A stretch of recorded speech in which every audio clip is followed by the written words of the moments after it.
Now let's try it. I think we're good. I think somehow I may have clicked a button. The tech girl apparently clicked the wrong button. Oh. So let's just double check before we go too much further. Yep. Colin's saying, so thank you, Colin. It's saying my mic wasn't on. So let's go over here and see if we can hear. I'm going to go on my own. So should I sing again? I think we should stop.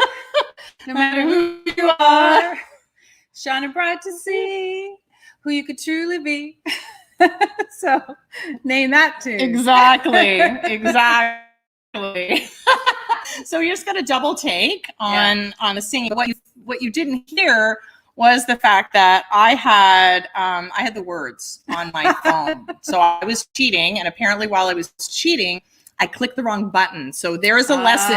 Don't cheat. See, that's what happens. You should never cheat. So here I was trying to be all cool, thinking I'm going to be, the rock star. I'm going to know all the words. I've got it. I got the words on my phone. Instead of knowing them like me. And look what happened. I clicked the wrong button. So. Anyway, so today is Monday, and today we're talking about being a thought leader. So what exactly is being a thought leader? What is a thought leader? What does it mean to go global? Well, here's the issue. One is that people don't really know what a thought leader is, and it sounds scary. It does, right? And the second is you're already global and you don't even know it. Well, that's the funny part, because so what you guys missed was my prolific, beautiful sentence, which was when we first start your business, you think about your current network. You think about, well, I'm only, I know this many people. I'm going to think about being local.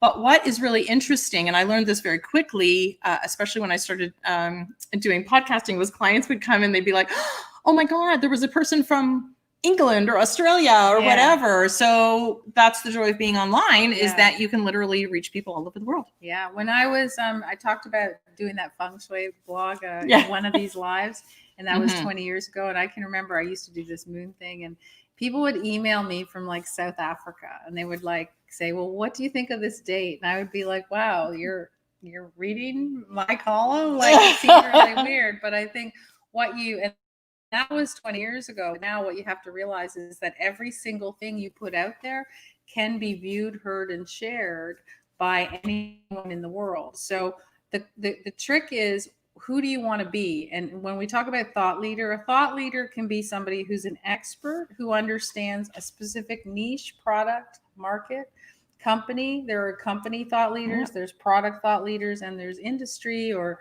niche thought leaders. And so you can, if you don't like the word, it scares you, you could be the expert, you could be the authority, or quite frankly, it is what your brand stands for. So what do you talk about? Whatever that is, if you want to own that space, you want to be that go-to person for that specific category, then you become basically a thought leader. And I think that's where the term thought leader becomes very intimidating. Yeah. People don't necessarily know what it means. It's a catchphrase. It's a buzzword. Yeah. Thought leader, influencer, whatever. But when you put it that way, it's like you're owning your space. You're owning your category, and you're being an expert in that category. It doesn't sound so scary anymore. No. And that's what you're trying to be, right? So whatever you do, you want to be the person that the newspapers come to for a quote, right? You want to be the person that somebody's having a virtual summit, they're coming to you to be on it because they know what you do, exactly what you do. So when you think about that, number one is why. We're talking about the media, the who, what, where, when, how numbers. And so why do you want to be a thought leader? Why do you want to be an expert? Why do you want to be an authority? You have to answer that question first before you even think about anything. Because if you don't really want to be the go-to person, then that's a different kind of setup of what you're doing on strategy online, right? Then go ahead and do anything you want. Post pictures of food and what you're doing, all the time. But if you want to be known for something specifically, the why, you want to be known because you want to be an industry leader, because you want to grow your business, because you want people to come to you, then that's fine. Then you need to admit it and say, yeah, I want to be a thought leader in this space, right? Do you want to be a thought leader, Stacey? I do. Yeah, me too. And I think there's just so many ways to, like I said before, I remember somebody coming to me, I think I did an episode on this, which was expert. It used to be the expert model. And I know you and I have been in the online space for a million years, back when we were dinosaurs. And the terminology has changed over the years. Yeah, but it's the same thing. It's the same thing. Yeah. So I had a master class that was become an expert in 30 days, which is I can just change it to become a thought leader in 30 days or become an influencer in 30 days. It's the same thing. Yeah. So own your space, be your brand. And I think what people feel is that there's so many people already in my category. Right. So there's already so many people that do what I do. How can I be a thought leader in that category if there's already so many people who I consider thought leaders in that category? And you're wrong to think that way, because nobody is you. No, you are just, again, same thing we always talk about, whether it's a product or anything else you're creating. You are just giving your take, your experience, your expertise, your knowledge from your point of view. So it's key that you say, okay, this is good. I want to be the expert. I want to be the go-to. I want to be the person that they think, oh, I know, she knows the answer. He knows the answers. Yeah. If that's there and you've got your why, you got number one. Yeah. And if someone goes, oh, I know her, she's the blank girl or she's the blank guy. So so you guys know, like, I'll tell you how important it is. I'm not good with names, and everybody who knows me knows that I'm not good with names. Yep. So I usually call people by, oh, the tech girl, right? Yeah. Oh, she owns, she's the spa girl. That's how he's the numbers guy, Colin. But that's how I remember people. So if you clearly have defined who you are, then you're already becoming a thought leader expert in your field. And once you stray away and talk about other things, it dilutes your brand. Right? That's the problem, is it dilutes. So I think what ends up happening is people, I know I'm fault at this as well. I changed my mind or whatever. Yeah. But I think what ends up happening is you go, oh, well, maybe that's not clear. And then you end up changing, and then you end up changing, and then you end up changing. So when you meet up with somebody or you have coffee or a virtual coffee date or whatever, so what are you up to now? Yeah. I'm not like, tell me more about what you do. I'm not clear on what you do. They should be clear on what you do. Yeah. If they don't know, it's a problem. Yeah. So no, that's the why. So you have to understand if you want to do it. And then you need to move into the who. Like, who is your audience for what you're talking about? So be very clear. You do this when you're looking at your client avatars, when you're looking at you're doing course creations, you're doing all of that. You look at it. So who is the audience that you are speaking to? Who is the audience that you want to become a thought leader for? What's the population of the earth? That's who you want to be a thought leader for. No, I don't. The population of the earth is probably like hundreds of billions of people. I don't have the stat right in front of me, but that's basically what, yeah, I don't have that stat. I don't know why. But if you're saying that that everybody is your audience or everybody is your target, or I want to be something to everybody, you are literally that hundreds of billions of people in the world. And that's simply not ever true. And you don't need to be a thought leader to a lot of people. See, now I want to find out that stuff. You want to be a thought leader to, again, people in your niche. And you might want to be, so, there's a lot of people that I work with that want to be an expert in their area. So they want to be the go-to expert for their city, which is fantastic. Right. Because just being the expert in your city and being called on to go on to TV shows and to guest columns and stuff is enough. Some people want more. Some people want to be, thought leaders or experts for a larger group. That's fine too. But what is your niche? Who is it that you want to talk to? Is it entrepreneurs? Is it accountants? Is it teenagers? Is it nurses? Who is it that you want to talk to, and then become that expert?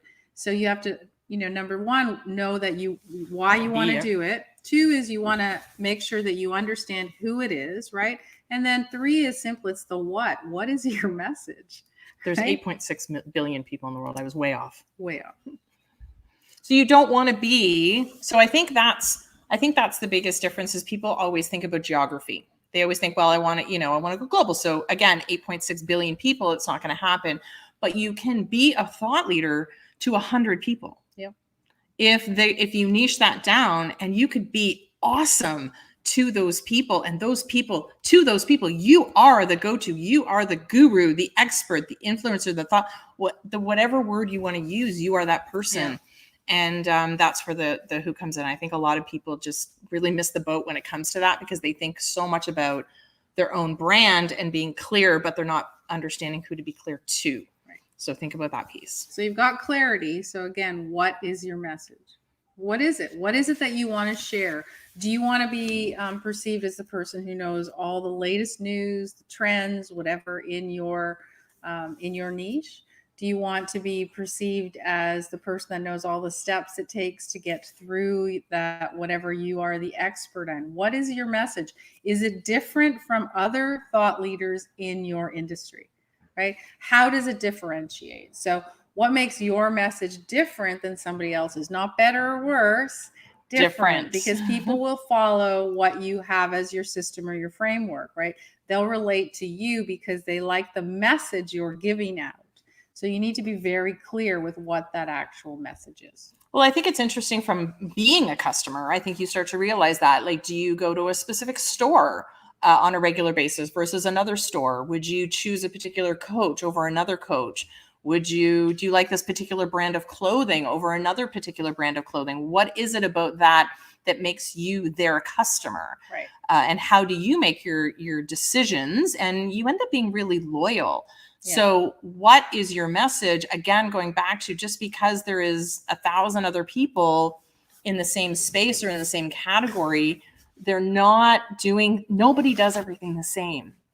No, it just doesn't happen. So somebody's going to resonate with you. When I started working with Faye, Faye isn't everybody's ideal coach. No. But I've worked with other coaches in the past, and that experience of working with other people led me to her message, which was, I liked the way she worked. I liked the way that she coached. I liked the way that her framework was. It resonated with me. So it didn't matter that there was other people in that space. What it mattered was that it resonated with me, and there's lots of that. So just the clarity on how you present yourself and what your message is so important. And not to just change it because you see somebody else doing something and you're like, ooh, I like how they do it, I'm going to do it. But if it doesn't really fit with your brand, your thought leader expertise, if it doesn't fit with it, then just because it's hard when it doesn't fit. Yeah, I tried it. I'm going to be transparent. I tried it when I first started an online business. I was following these guys on Twitter and I loved what they were saying. So I just constantly retweeted their stuff or just reworded it a little bit, but I was sharing exactly the same information because it worked for them. Right. It didn't work for me. Why? Because it wasn't me. No. It wasn't my voice. It wasn't my message. And it wasn't what made sense for me. And as soon as I started talking in my own way, I went, oh, sometimes you think, oh, well, I don't want to be too controversial. I don't want, what if somebody doesn't like me? What if they don't like my comment? What if they don't like my tweet? Right. So the key that you guys really need to understand, we talked about the why, the who, and the how. And the key is understanding those three before you go forward. So if you truly want to be out there, go global, get your message out there, have customers or clients from everywhere, you need to be able to be very, very clear about what you stand for. And that comes down to what your personal brand is. So what you want to call it doesn't matter, but I'd like you to go back and do an audit now of all of your social media pieces, your blogs, whatever, and see if there's a consistency in message. Are you confused? Yeah. If you're confused, I guarantee you other people are confused. So you need to, that's number one, before you can even think about being a thought leader or being an expert, you need to make sure that you've got that down. Now, if you can go back and say, you know what, I'm very clear. I know my message. I know who I'm going after. I get all that. Then you can move into the other steps, which is basically how do you want to share your message? You have to figure that out. And there's lots of options. Mm-hmm. There's actually so many options out there in today's world. Oh my goodness. I mean, even just the one category of social media has 1,000 different platforms. And I just really need to emphasize the fact that just because one platform is working for one person does not mean that platform is going to work for you. And within that platform, there's different choices. There's video versus audio versus stills versus quotes. There's so many different ways you can actually present your message within social media. Yeah. So you just need to understand, am I a video person? But also understanding, again, if you know who, then the where becomes a lot easier. Yeah. So, and before you say, okay, the how, we talked about social media, but there's a lot of other hows, right? So you can do it in networking groups. Yep. You can do it through stages. You can do it through one-on-one conversations in person. You can do it through coaching calls. There's so many different ways to share your message. You might be a guest columnist on a newspaper. Yep. There's so many different things. So you have to really sit down and go, okay, how do I want to share my message? What do I feel most comfortable with? And you don't have to do it all. Well, you don't. And one thing that I think that I had to really, really understand about myself. So this goes, I'll use an analogy. I'm not a gym person. Do you know how long it took me to realize that I'm not a gym person? I don't like gyms. I don't like going. I don't like running on a treadmill or whatever. But the same realization came when I felt like I had to do a blog. Remember like a billion years ago when blogging was like the only way that you could get your message out. And it would sit there and it was like fingers on keys and my whole entire brain would go blank. And it took me, I forced myself. And guess what? In those blogs, you can tell I'm forcing myself. That is not my strength. Yeah. And that's a how, right? Writing is not her how, right? Video is her how. Podcasting is her how, right? So you have, what is your how? How are you most comfortable in sharing your message? Because you can then stretch and learn other opportunities to do it. That's absolutely the way to go. But start with what's most comfortable and what feels right to you so that you can get your message out quickly across every platform you can possibly get to within that how. And then that's one of the key steps in getting exposure globally, right? You have to be incredibly clear, right? Incredibly clear on what you want to do, incredibly clear on your audience, incredibly clear on the how, what's your message and how to deliver it. And then when you do that, you have to now step back and go, okay, I got it. I know where I'm going. Okay, so when? Well, hang on, because Teresa's, you know what? Good for her. She's understanding herself, and she's saying she's a good writer. Obviously, she has a book. Yep. So we know that. She likes podcasting and one-on-one conversations. Perfect. So that's perfect. Like the fact that you know the how is so important. So let's piggyback onto that. So, we're moving to when.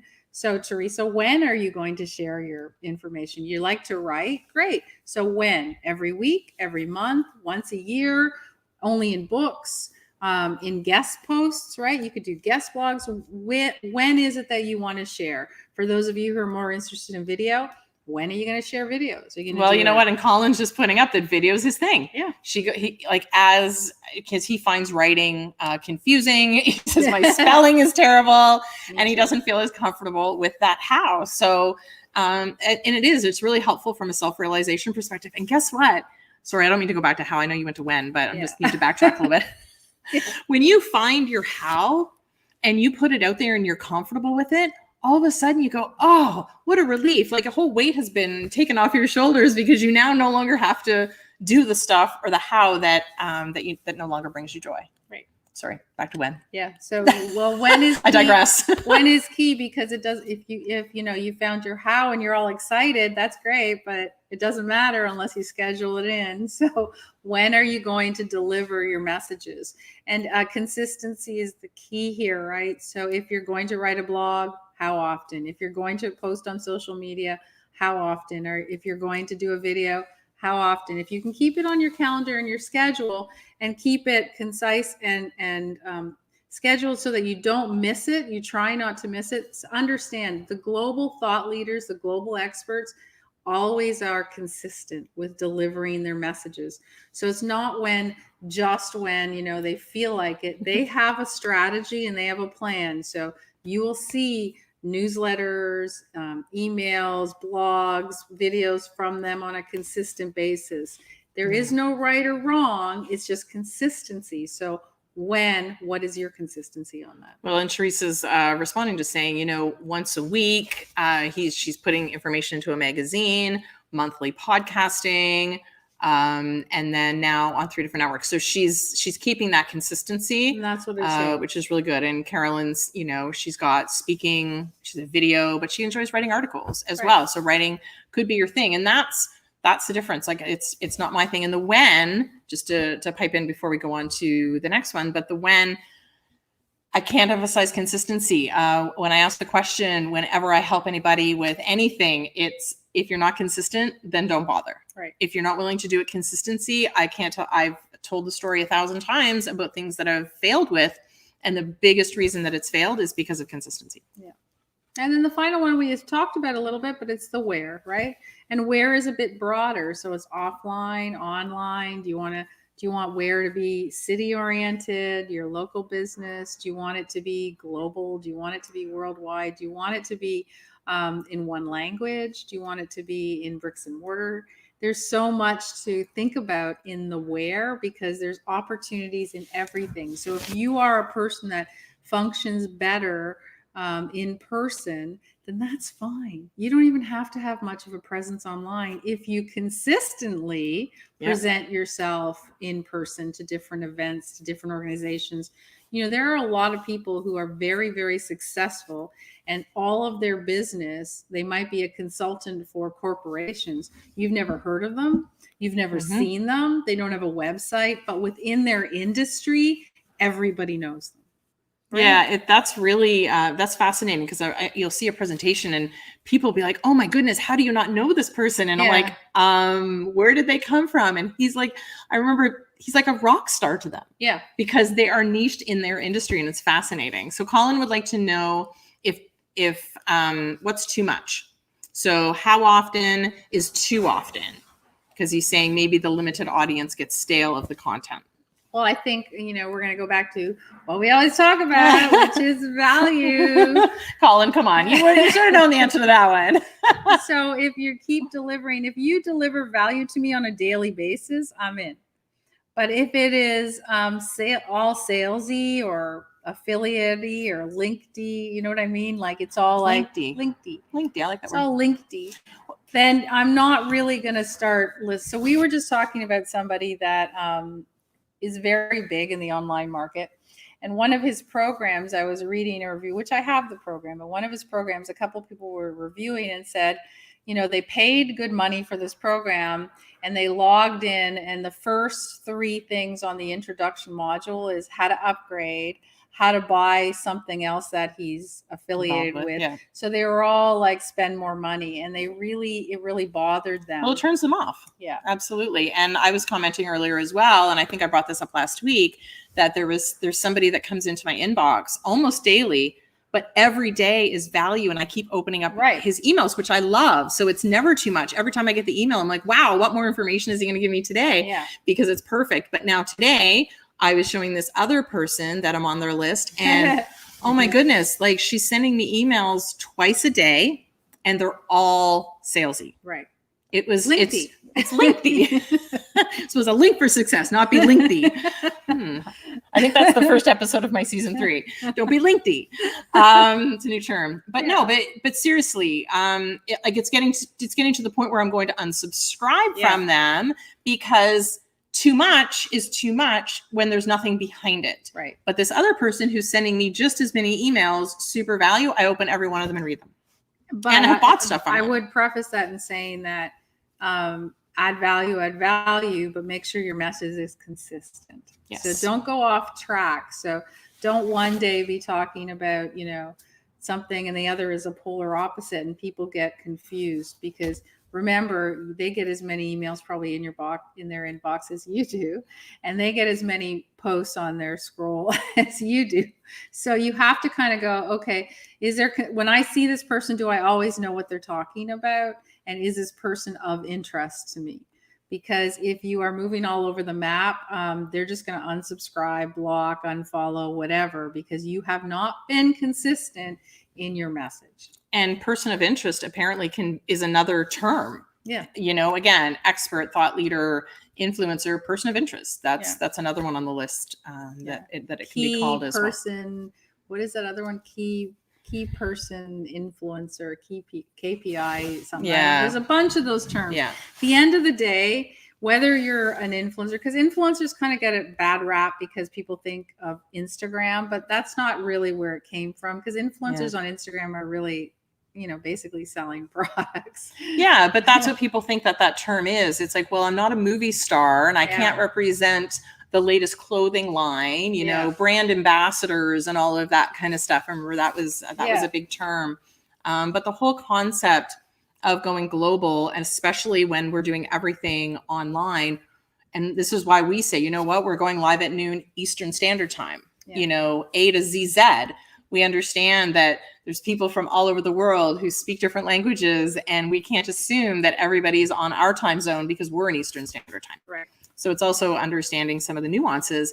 But if you think that your podcast, your videos, your social media posts, YouTube videos, whatever the case may be, wherever your where is and whatever your how is, has the ability to reach people globally. Right. And so if you really want to be a global leader, a global expert, then there is a plan to that. There's a roadmap to get there. And we've just shared with you part of it today, which is really understanding who you are, understanding you want to be there, and understanding the steps you need to really make an impact globally. And so we've been working on a secret little project for the last couple of months, and we're going to share it with you eventually. but it's all about, I mean, we're both really excited about being able to show people how to go global and show people. And that's what we've been doing for weeks now, trying to get you guys to look at your business much bigger than you normally would and be able to go out there, because it's a big, big world. And right now is this massive opportunity. You guys are watching us online, just as everyone pretty much is globally right now, more online than anything else. Exactly. And so if you really want to make an impact and reach people all over the world, before you do any programs, before you understand any of that, you need to understand what you do, who your message is, who you're targeting, and how you want to get out there. Absolutely. And tomorrow at noon, same time, same bat channel, same bat time, we are going to give you a couple of tools. These ones are really interesting, both free tools that we haven't talked about before, that actually will help you understand the conversation that's taking place about you. About you. About you. So we will see you tomorrow.